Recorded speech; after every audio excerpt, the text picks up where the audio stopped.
E vamos conversar hoje com o Paulo Guedes. Obrigado, Paulo Guedes, por vir aí trocar essa ideia com a gente. Prazer, Igor. Prazer, André. Eu tenho duas coisas rápidas para dizer. Primeiro, pedir desculpa pelo atraso. O pessoal esperando aí, mas... Não, eu já pedi por nós. São Paulo é uma cidade bonita, cheia de lagos. Uma Mas cidade choveu. muito agradável, né? Com muitos lagos. Mas tudo bem. E a segunda é o seguinte, é que eu estou aqui como cidadão. É o brasileiro Paulo Guedes, não é o ministro, não.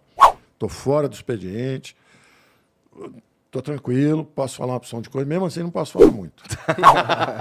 Tá sem o paletó, tá sem a gravata. Só paletó sem a gravata para caracterizar que não é o ministro. Tá. É o brasileiro cidadão. Durante a crise, as pessoas falavam assim, vamos tirar uma foto aqui e tal, ri. Eu falava assim, ri de quê? Porque o pau estava comendo, estava muito difícil, foi muito difícil. Antes de eu chegar aqui, eu não era assim, não. Eu era mais parecido com vocês. Agora, realmente, foi difícil. Foi difícil. Eu imagino, cara. Quero difícil. falar sobre isso também, porque o difícil. que leva um cara como você a virar ministro, cara? Pois é, Paulo, esse lance de ir para um cidadão, um cara que estava tranquilo, precisava esse desafio não precisava, né? Não precisava. Por que tu entrou nessa, cara? Eu não sei muito bem, não. Entendeu? Gostei. Realmente, não, porque é verdade, eu já tinha sido sondado algumas vezes para governo. Eu uma vez entrei, ainda jovem, teve um candidato a presidente, que era um liberal, que era o Guilherme Afif, e eu, jovem ainda, pensava, Banco Central independente, câmbio flexível, privatização acelerada, reforma de previdência, tudo isso é um caminho da prosperidade, é um caminho conhecido, já foi percorrido por vários países. E jovem ainda, eu me ofereci para ajudar essa pessoa e ficamos lá em terceiro, quarto lugar na eleição, não deu certo e pronto, era só um sonho passageiro. Uhum. E, interessantemente, a vida foi me convencendo, por ceticismo, de que eu estava errado. Eu achava que o Brasil estava fora do lugar, o Brasil podia ser um grande país, e eu achava que eu poderia ajudar a consertar, mas acabei indo por outros caminhos, fundei bancos, fundei escolas, eu fundei o IBMEC, que em São Paulo se chama INSPER, fundei a Abril Educação, escola de negócios, fiz hospitais, criei o banco, é um banco conhecido, é o maior banco de investimento brasileiro, e sempre tentando construir coisas duradouras, coisas importantes, e com aquela sensação de que o Brasil não tinha muito jeito, não. O Brasil ia ser assim mesmo. Entendeu? O crescimento medíocre. Quando eu era jovem, a memória que eu tinha, o meu pai não tinha curso superior e conseguiu criar uma família com recursos e tudo, porque era um país que crescia 7,3%, 7,4% ao ano, 20, 30 anos seguidos. O Brasil virou a maior colônia de japoneses fora do Japão. A segunda maior colônia de italianos fora da Itália. Terceira maior colônia de alemães fora da Alemanha. Mais libaneses no Brasil do que no Líbano. Então o Brasil trazia gente do mundo inteiro. 2 guerras mundiais, vinham todos os imigrantes para cá, industrializaram o sul do Brasil, fizeram o Brasil crescer. E eu tinha essa lembrança de um país próspero. E o Brasil foi se enterrando. O modelo econômico perverso. O modelo econômico foi corrompendo a política, foi estagnando a economia. E eu, distante da política, eu achava que a minha ajuda seria escrever artigos. Eu escrevia artigos, escrevia para revista, para jornais, escrevia para a Folha, para a Globo, para todos esses jornais. Passei anos escrevendo e achava que eu estava dando minha contribuição. De repente, por circunstâncias, acabei numa mesa conhecendo o presidente Bolsonaro. Na época ele era deputado, ele me chamava de professor, eu chamava de deputado. E ele falou assim, você quer me ajudar? Eu falei, já estou ajudando alguém, mas assim, sem o menor interesse em entrar em política e tal. E ele falou, olha, se essa pessoa desistir, você me ajuda? Porque aí é o PT e eu estou do outro lado. Eu falei, sim, eu ajudo. E aí, com esse compromisso de eu ajudo, eu acabei entrando.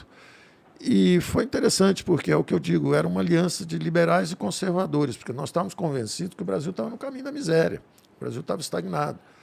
Eu, inclusive, mesmo ajudando, eu falava, será que é possível mesmo? Será que nós vamos conseguir erguer o país? O país estava no chão, quebrado. Empresas estatais quebradas, crescimento zero, Eu tinha visto a tragédia brasileira ao longo de décadas. O Brasil crescia 7, passou a crescer 6, 5, 4, 0. E um ceticismo geral, eu entrei meio conversando, ajudando, de repente, quando vi, já estava lá dentro, estava ajudando uma outra pessoa, quando vi, já estava lá dentro. Aí me surpreendeu a determinação do presidente, inclusive a franqueza o tempo inteiro, dizendo, olha, a luta vai ser muito difícil. E tal. E logo depois ele foi brutalmente atacado, esfaqueado. Eu vi a luta do homem. Nós viajando para Davos com 1 mês de governo, ele com aquele saco aqui do lado, e eu falando, vai dormir, vai descansar lá. Ele, não, eu vou ficar aqui. Eu não quero privilégio, não vou dormir lá, eu vou ficar aqui. O presidente, só o senhor tomou a facada, ninguém aqui tomou a facada. Não, mas eu não vou sair daqui, nós vamos dormir todos sentados. Então, um cara determinado, um cara sem privilégio, sem nada, falando sempre a verdade, sendo muito correto. Maus modos, eu dizia na época, as pessoas, bom, como é que você foi parar nisso aí, Paulo? O que você está ajudando? Eu falei, uma aliança de liberais e conservadores, porque nós tivemos 30 anos de governo de esquerda. Ficamos em último lugar no PISA, paramos de crescer, a política se corrompeu. Então, vamos fazer uma aliança de liberais e conservadores e tentar voltar para o caminho da prosperidade, que é um caminho conhecido. É um caminho conhecido, é o que nós estamos tentando percorrer. Logo que começa o governo, eu vejo um homem determinado, brutalmente atacado também na mídia. Eu até racionalizei, porque as pessoas diziam, pô, mas ele também... Eu falo, peraí, quem sofreu o ódio foi ele. Ele levou a facada. Então, que negócio é esse chamar, dizer que ele é que está espalhando o ódio? Ele foi vítima do ódio, ele tomou a facada. Primeiro. E segundo, o seguinte, maus modos. O presidente tem maus modos, mas tem bons princípios, tem boas intenções, é como eu imagino. Então, logo no começo, nosso relacionamento inicial foi um olhar para o outro, ele confiou em mim para tocar a economia, e eu falei, bom, política eu não entendo muito, vamos ver se ele cuida dessa parte. Então, foi assim que nós acabamos começando a trabalhar juntos. Fizemos um primeiro ano com reformas, a coisa estava mais ou menos andando, começamos a levantar o Brasil estava no chão, nós começamos a levantar o Brasil. Sofremos a crise hídrica, sofremos a crise que houve lá com o colapso da Argentina, 40% das nossas exportações industriais, de São Paulo principalmente, iam para a Argentina. Ao mesmo tempo, aconteceu Brumadinho. Brumadinho nos tirou também 0,3, 0,4 de crescimento do PIB, então nós fomos atingidos por 2 ou 3 acidentes assim, econômicos fulminantes. E, mesmo assim, nós, no primeiro trimestre de 2020, o Brasil estava começando a decolar. Até agora, nós não tínhamos conseguido bater a arrecadação no início de 2020, que era sinal que a economia já estava começando a decolar. Nosso plano originário era crescer 1% no primeiro ano, fazia as reformas, 2% no segundo ano, ia acelerando, 3%, 3,5%, já estávamos o Brasil já no caminho da prosperidade, recuperando sua dinâmica de crescimento. Infelizmente, abateu-se sobre nós uma tragédia humanitária de proporções nunca vistas. Quer dizer, chegou o Covid. E o que mais me impressionou durante o Covid foi como as pessoas subiram em cadáveres para fazer política. Em vez de ajudar o Brasil, houve gente sabotando, atacando por trás, difamando, em vez de nos ajudar a fazer a coisa certa. Isso me impressionou muito, a falta de humanidade, a falta de solidariedade, a falta de fraternidade, disfarçada de vontade de ajudar, quer dizer, hipocritamente. O sujeito atacava, em vez de falar, olha, tentem isso, tentem aquilo. Quer dizer, chegou muita gente, sai daí, Paulo, sai daí, não fica ajudando, não. E eu falava, 200 milhões de pessoas dependem de nós lá fora, vocês vão fazer política numa hora dessa? O que vai acontecer? Se o Brasil afunda numa crise dessa, tremenda, o Brasil vira Venezuela, você acha que vai ser presidente de quê? O que você acha que vai sobrar do lado de lá? Então eu não estou preocupado, mas salve sua biografia, eu não estou preocupado com minha biografia, eu quero ajudar 200 milhões de pessoas. E se eu for avaliado, eu vou ser avaliado não pelos meus contemporâneos. Daqui a 4, 5 anos vão olhar para trás e ver o que nós fizemos durante essa pandemia. Então foi uma onda terrível quando ela chegou. Pra você ter uma ideia, nós baixamos as tarifas de importação de 1.500 produtos médicos hospitalares, antecipamos o pagamento para proteger os mais vulneráveis. O presidente tinha uma verdadeira obsessão com os invisíveis, com os mais frágeis, né? O presidente chegava e falava assim, PG, nessa fase ele já me chamava de PG, porque ele tinha uma certa dificuldade. Você vê características pessoais dele, né? Uma é essa de falar, olha, eu não quero privilégio, eu não vou dormir deitado enquanto vocês estão dormindo sentado. Eu vou dormir sentado com vocês, no avião, indo para a Suíça. E eu falando, mas só o senhor tomou facada. Ninguém aqui tomou facada. Ele, não, mas nós vamos junto. E foi embora com aquela sacola segurando aqui, né, como em processo de recuperação. Depois a mesma coisa, durante a pandemia, ele chega e fala, bom, tá muito bom para todo mundo aí, vocês ficam vendo Netflix em casa, todo mundo com estabilidade de emprego, todo mundo com salário acima da população, todo mundo com family office, né? E o sujeito que vende a garrafa d'água no jogo de futebol? E o sujeito que vende pipoca no sinal? E o sujeito que... Como é que esses caras vão viver? Nós temos que proteger esse pessoal tem que ser protegido. Criamos o auxílio emergencial. 68 milhões de brasileiros protegidos. Nós perdemos 1 milhão de empregos formais em 60 dias. Parecia o fim do mundo. Parecia o fim do mundo.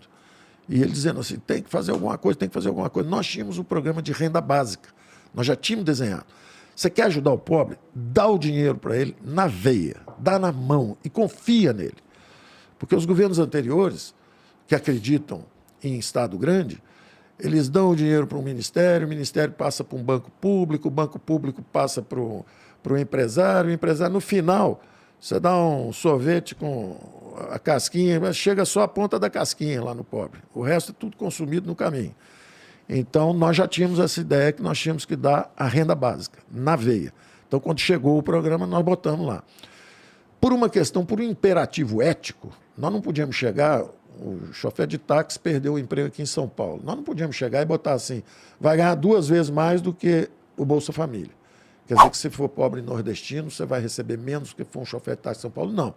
Então nós mandamos, por um imperativo ético, a equipe econômica mandou um número mais ou menos de 200, que é o que a Bolsa Família dava, sabendo que o Congresso aumentaria. Aí o Congresso foi aumentando, mas quem deu a martelada final foi o presidente. Porque o vocês presidente são acusados criou... de querer dar só os R$ 200. Não, por isso que eu falo, não acreditem nas narrativas políticas. Busquem os fatos. Os fatos. Eu estava lá, eu vi, o presidente me ligou. PG, estão roubando o nosso programa. Nós botamos um valor para poder começar a subir, só que eles estão dando uma subida um pouco maior para dizer que é deles. Podemos aumentar? Podemos, presidente. Vamos botar 600? Bota 550, presidente, porque nós precisamos que dure mais tempo. Se você botar muito alto, o dinheiro acaba. Se você botar um pouco mais baixo, pode durar 2 anos, 3 anos, pode durar mais. De qualquer forma, o Congresso só aprovou até o fim do ano o orçamento de guerra. Então a gente bota lá em cima, se for o caso, a gente recalibra. Perfeito, presidente. Está certíssimo. Vamos proteger os mais frágeis. Mas aí você está falando 600. desse agora? Não, foi lá atrás. Tá. Foi os primeiros 600. Tá. Aí vieram 600. Chegou no final do ano, acabou o programa e a doença parecia que estava descendo quando veio a segunda onda. Na hora que veio a segunda onda, vamos renovar o programa. Aí renovamos de novo, com 600. Porque ele caiu de 600, ele caiu para 300. Aí, quando a segunda onda pegou o Brasil de novo, voltou para 600. Aí chegou agora, estava acabando a onda de Covid. Nesse último ano, a Covid estava indo embora. Aí começou a guerra da Ucrânia. Preço de alimento, preço de energia, tudo subindo outra vez. Vamos levar até 600 no final. Aí botamos 600 de novo. É a maior transferência de renda que já aconteceu na história do Brasil. É 3 vezes maior. São 152 bilhões por ano, 3 vezes maior do que era o Bolsa Família.